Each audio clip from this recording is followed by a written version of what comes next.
Film ini berjudul Krutty 1918 yang menceritakan sebuah kisah nyata dari kemerdekaan Ukraina setelah berperang melawan Soviet Rusia.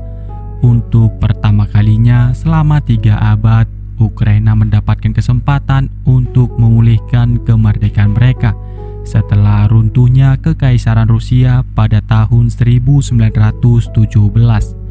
Komunitas dunia juga sudah siap mengakui Ukraina sebagai negara kemerdekaan. Tapi sayangnya, pada tahun 1918, Soviet Rusia yang kejam menahan kemerdekaan Ukraina dan kembali menginvasi negara Ukraina. Untuk itu, Ukraina pun bersiap untuk mempertahankan negaranya, termasuk ibu kotanya yaitu Kiev. Tanpa berlama-lama lagi, ini dia alur cerita film Krutty 1918.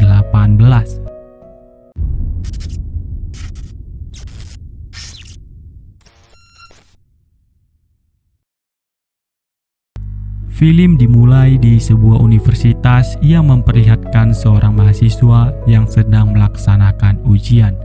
Mahasiswa ini bernama Andriy Savitsky.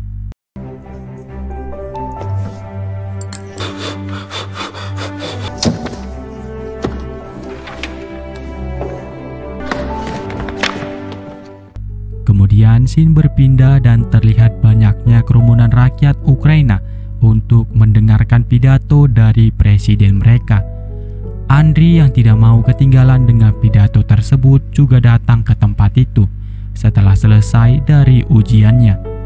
Tibalah di sana, presiden mereka menyatakan kalau negara Soviet Rusia akan menyerang kembali negaranya dan mengambil alih ibu kota Ukraina.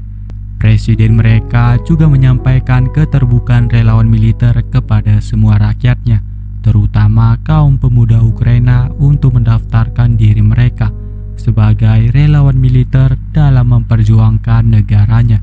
Плодились юрми грабіжників Петроградське правительство, Українську республіку, кроваву боротьбу Республіки Української.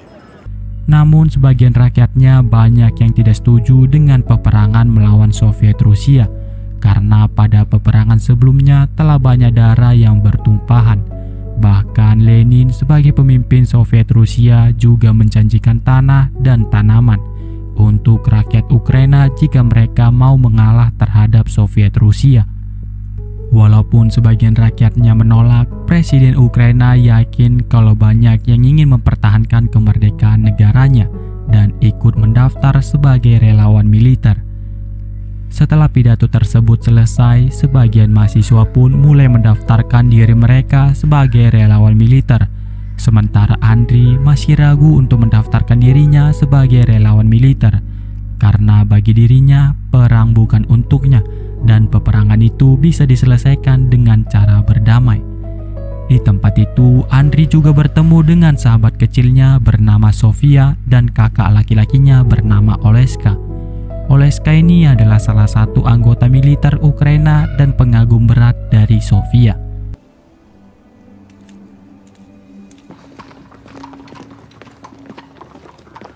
Andriy kemudian pulang ke rumahnya untuk makan malam bersama keluarganya. Di meja tersebut tampak terlihat seorang jenderal yang merupakan ayah dari Andriy. Ayahnya bertanya kepada Andriy mengapa dia tidak ikut menjadi relawan militer. Tapi lagi-lagi Andriy menjawab kalau berperang bukan untuknya. Mendengar alasan anaknya, ayahnya pun memutarkan video pembantaian Soviet Rusia terhadap negaranya. Andriy melihat begitu banyak mayat yang tergeletak di jalan raya dan kekejian dari kejamnya Soviet Rusia. Sambil menonton semua kekejaman Soviet Rusia, Andriy terlihat berubah pikiran dan ikut bergabung menjadi relawan militer. Подвійний агент. А тут, бачиш, допомагає червоним чи вдома сидіти. Keesokan harinya, semua relawan militer berkumpul untuk mendengarkan arahan dari sang jenderal. Kemudian mereka juga dilatih cara menggunakan senjata sebagai bekal untuk berperang melawan Soviet Rusia. Semua relawan ini dilatih dengan begitu keras karena waktu berperang melawan Soviet Rusia sudah mulai mendekat. Піднімаємо прицільну планку. Правою рукою крутимо маховичок і наводимо кулемет на ціль. Di sisi lain terlihat pertemuan antara intelijen Jerman bernama Berg dengan intelijen Soviet Rusia bernama Jenderal Murarov. Pertemuan mereka ini membahas tentang informasi penting dari strategi pertempuran Ukraina. Berg ditugaskan sebagai mata-mata Soviet Rusia untuk menggali informasi penting dalam membantu Soviet Rusia. Setelah dari situ, Berg pun pergi menjalankan misinya. Berg pergi ke sebuah pelabuhan untuk mengambil amplop penting dari strategi Ukraina. Berg berhasil mendapatkan amplop tersebut, kemudian Berg menjumpai orang-orang suruhannya untuk mengambil informasi tentang Ukraina. Lalu semua informasi tersebut dia serahkan kepada Jenderal Murarov.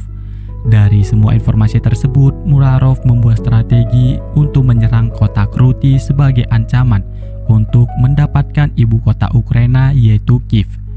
Jenderal Ukraina yang sudah mengetahui gerak-gerik Berg langsung memberikan informasi kepada intelijen Ukraina untuk membuat rapat penting membahas amplop yang hilang tersebut. Mereka pun membuat pertemuan untuk mengirimkan relawan militer ke stasiun Kruty dalam penyerangan Soviet Rusia kepada Ukraina. Uwaga!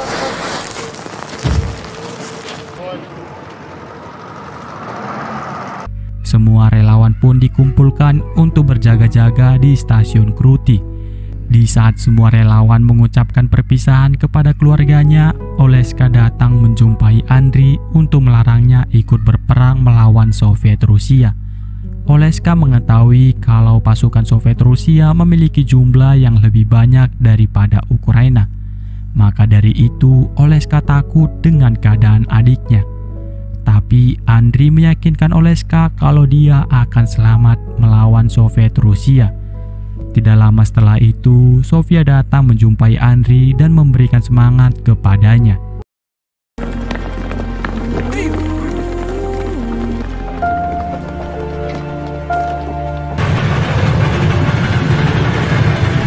Sesampainya di stasiun Kruty, semua relawan langsung mempersiapkan persenjataan mereka dan membuat strategi baru untuk melawan Soviet Rusia. Mengetahui relawan Ukraina sampai di stasiun Kruty, Berg langsung menelpon Jenderal Murarov dan menyampaikan informasi kalau relawan Ukraina telah sampai di stasiun Kruty. Murarov yang mendapatkan kabar tersebut langsung mengirimkan pasukannya untuk melawan pasukan Ukraina.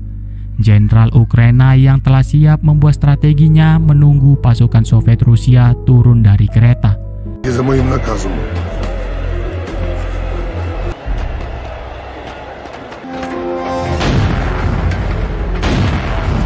Setelah keretanya tiba, Jenderal Murarov langsung meluncurkan bomnya dan pasukannya untuk melawan Ukraina. Dan inilah peperangan antara Ukraina dan Soviet Rusia dalam memperebut kota Kruty.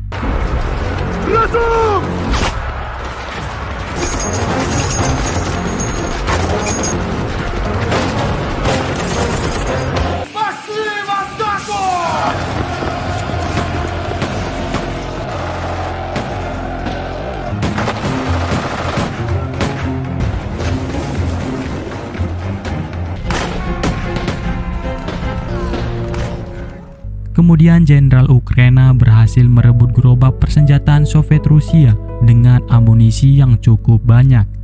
Dengan persenjataan ini, pasukan Ukraina mampu melawan semua pasukan Soviet Rusia dengan jumlah yang lebih banyak dari mereka. Hingga akhirnya Ukraina berhasil mengalahkan semua pasukan Soviet Rusia. Lalu pasukan yang terluka dikumpulkan untuk dievakuasi ke tempat yang aman.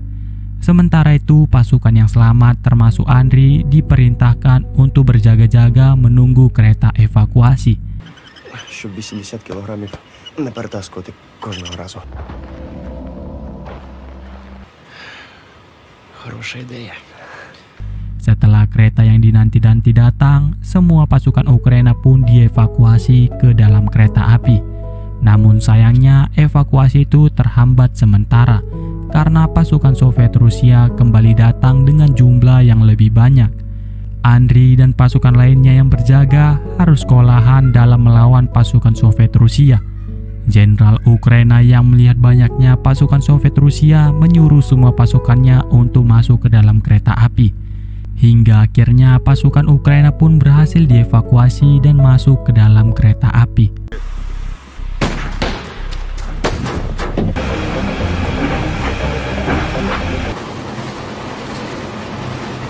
Setelah tiba di markas, Andriy mengetahui kalau beberapa temannya masih tertinggal di medan pertempuran.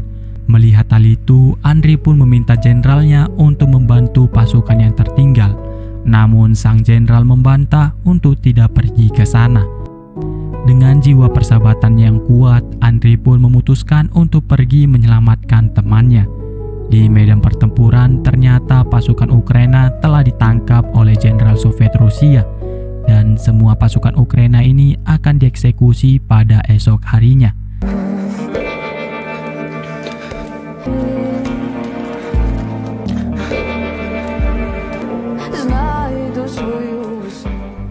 Keesokan harinya, semua pasukan Ukraina ini dibariskan di rel stasiun Kruty.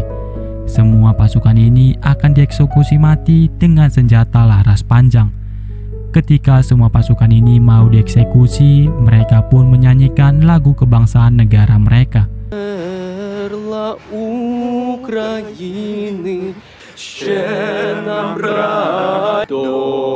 Огонь!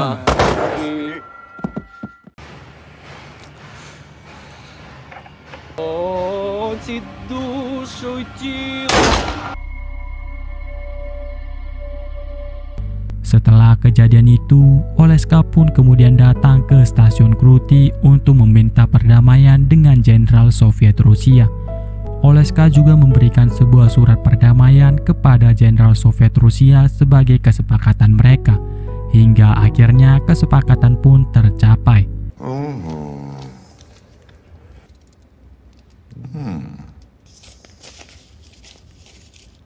Andriy yang berniat membantu temannya pun datang ke stasiun Kruty tanpa mengetahui kakaknya Oleska. Ketika salah satu prajurit Soviet mengetahui Andriy datang, dia pun mengambil senjata untuk mengeksekusi Andriy. Oleska yang mengetahui hal itu langsung mengeluarkan senjatanya dan mengeksekusi mereka semua.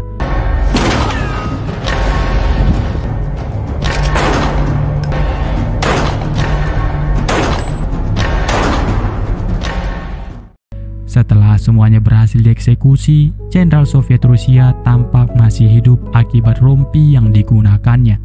Jenderal itu pun langsung mengambil senjatanya dan menembak Andriy.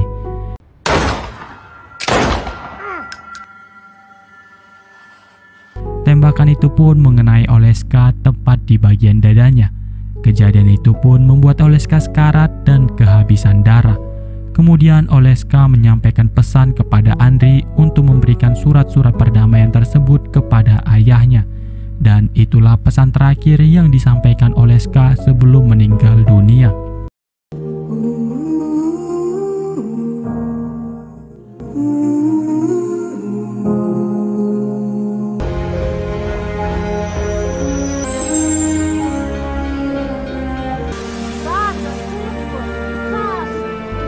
Setelah peperangan selesai, semua relawan militer dipulangkan kembali kepada keluarganya. Walaupun peperangan itu belum membuat Ukraina merdeka, tapi dari peperangan itu, Ukraina berhasil menghentikan Soviet Rusia untuk menguasai ibu kota Kiev. Hingga pada tahun 1991, Ukraina berhasil merdeka dan diakui oleh dunia setelah berhasil melawan Soviet Rusia.